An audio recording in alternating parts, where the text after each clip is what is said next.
Well, hey everyone, this is Jackson Mumey at Celebration Bar Review. So glad to have you with me. We're going to talk today in this video about 106 days until the bar exam and what you need to have faith in.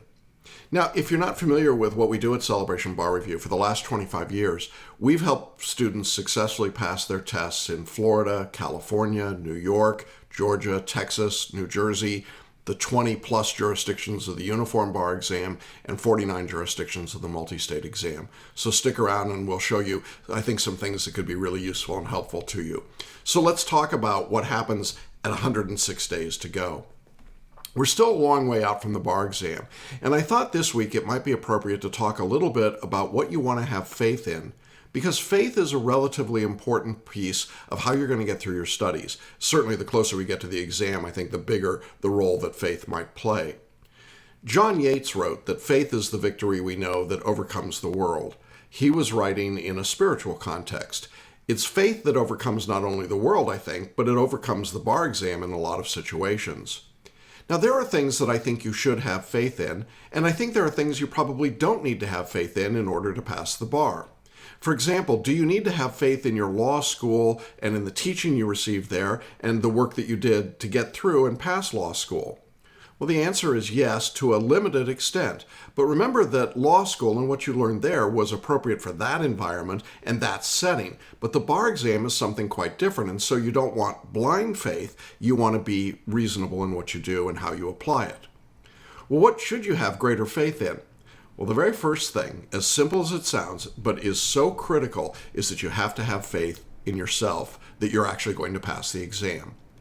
Now, if you're already registered in our course, if you do as we advise and you bring your best effort to the test, statistically and empirically, you're going to pass. The odds are very much in your favor in all of those jurisdictions that we service. Even tough states like California, Florida, and New York, our students still pass at higher rates than the state average when they follow what we ask them to do. I think that there's an initial presumption, however, even if you've failed the exam previously or you failed in another jurisdiction, or as so often happens, you haven't taken an exam, let's say, in 5, 10, 20 years maybe. But you still need to begin the process by believing that you can pass and that you will pass. I've seen the power of that kind of faith and belief do enormous and, I would say, relatively amazing things. Now, don't misunderstand, I'm not a firewalker, but I have seen people do things on the bar exam that I would think were nearly impossible simply because they believed they could do them.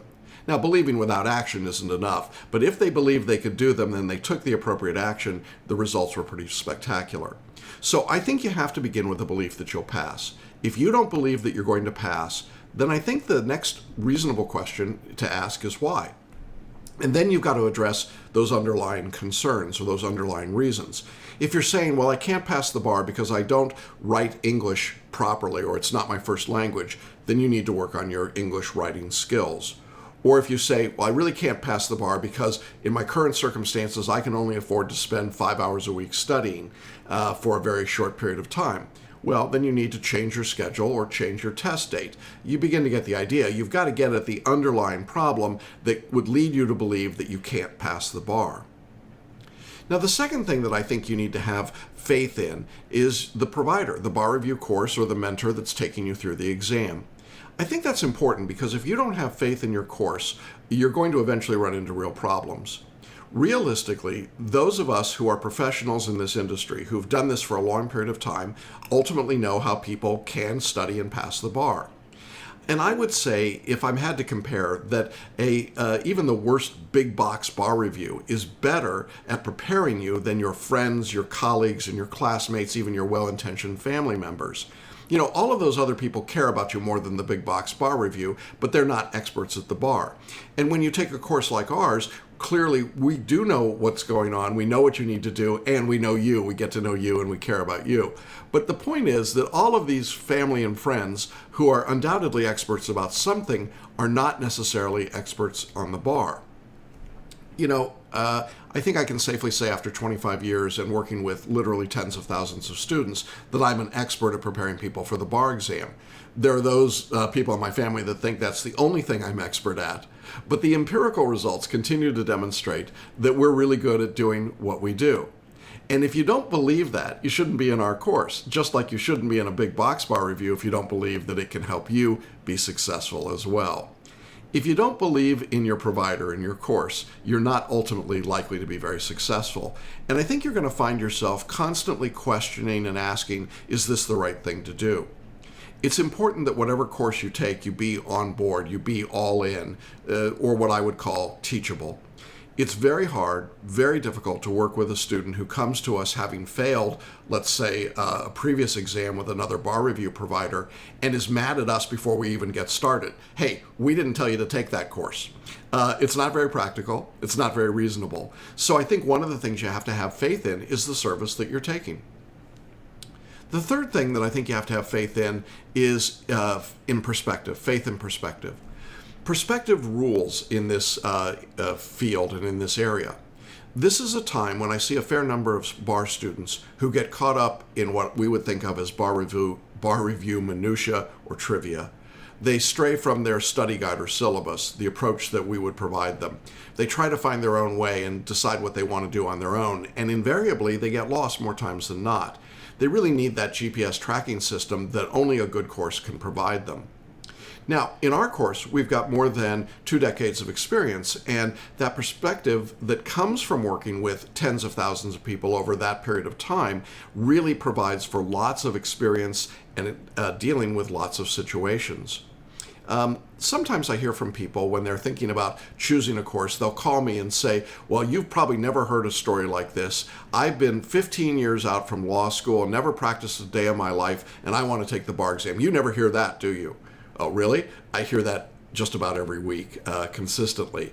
The point is that kind of person is essentially in the middle of our demographic. And so perspective helps. We can say to them, this is what you need to be doing. So if you think you've got a completely unique circumstance, try me. The odds are probably that I've heard somebody in a similar situation as well. And having that perspective of what different circumstances are like allows us to empathize, to understand, and to help you optimize and resolve your studies. I think the truth is that a course like ours is far less likely to be caught up in the mania or the Where's Waldo level of trivia games that can be played during the bar exam, and therefore better able to help you guide you to your destination, which is passing the test. I think that, in fact, even if you're not in our course, whatever you're doing to prepare, whatever bar review or study approach you're taking, you want to keep perspective about the process.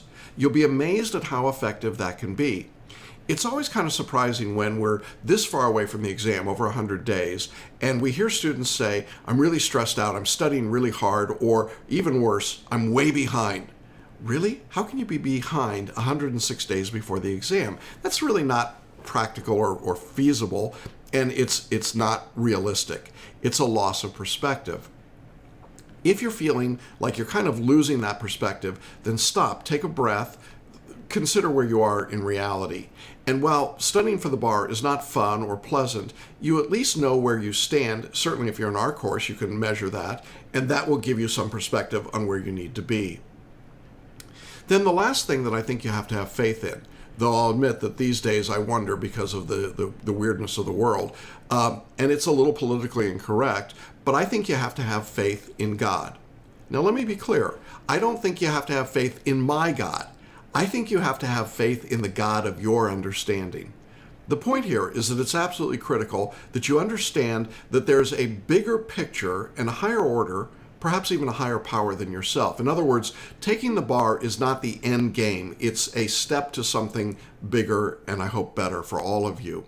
I think that if this is all about you, which is where a lot of us as bar takers start, it's all about me, attention on me, focus on me.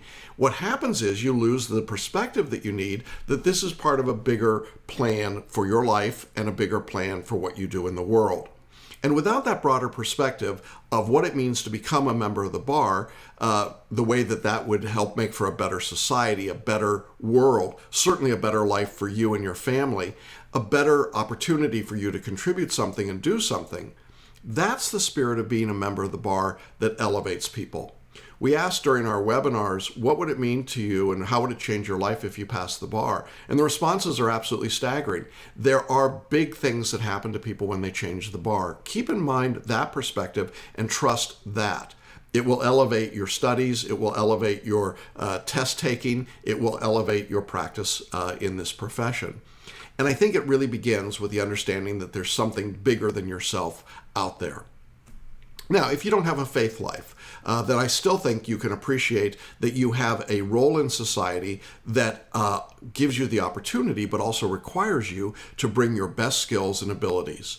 In any event, I think in this time when the rule of law is under as much pressure and challenge as it appears to be, that we need people in the bar who care about the value of law in our society.